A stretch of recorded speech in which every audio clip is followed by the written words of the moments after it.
Masakit para sa akin na maging habang buhay na kabet at yung inggit na makakita sa social media na yung mga vloggers at artista na kinakasal na. Habang ako hanggang tanong na lang kung mangyayari pa kaya.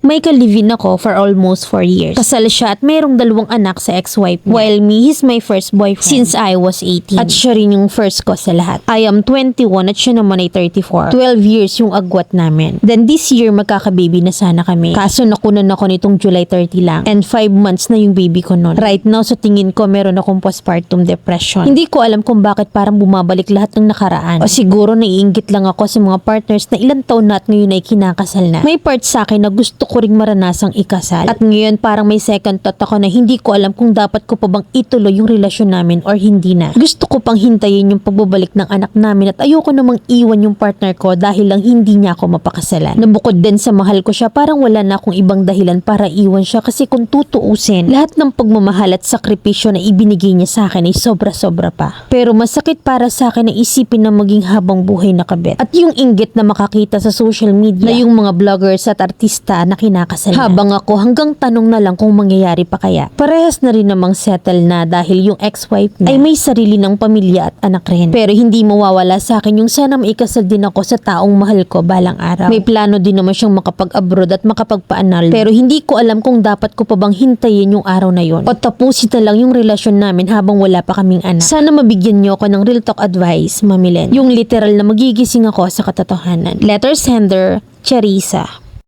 Pagtungtong ng 18, tinodo bigay. And then you realize na masakit palang maging kabit habang buhay. Bakit yung mga desisyon mo sa buhay ura-urada walang step by step? Na pag naisipan antimano lilipad. If you really want to marry, hindi pwede yung rason mong naiinggit ka lang. Or gusto mo lang maranasan. Or gusto mo lang ipagpahangang ikay legal, ikay kasal. Hindi ganon. Marry when two of you are ready. Na 100% sure that the feeling is mutual. Na hindi lang gusto mo, dapat gusto nyo. Mabigat yan sa pakiramdam. Yung may hinahanap ka kahit aware ka from the start na mahirap ibigay. Pinasok mo yan alam mo yung sitwasyon. Tapos ngayon demand na demand magtatantrums. Dahilan inaatake ka ng postpartum. Ang tanong mo kung maghihintay ka. Kung tinatrato ka naman ng tama, nasabi mo pa wala kang ibang dahilan para iwan siya. Na lahat ng pagmamahal at sakripisyo ibinigay sa'yo sobra-sobra pa nga. Na ayaw mong iwan kung di ka man pakasalan. O di mag-antay ka, choice mo yan. Pero kung magle-let go ka ng talaga, no what if diretso bitaw. Hindi yung nanamnamin mo pa yung good memories. Na pinapahirapan mo pa yung sarili mo. Kasi if you really want something na alam mong hindi niya kayang ibigay, di mag-move on ka. Kasi now na na-realize mo na yung worth mo. May you soon meet the reason why God did not allow you to settle. Na kapag nga daw mabigat sa puso, mapangarap man or tao, hindi yan para sa'yo.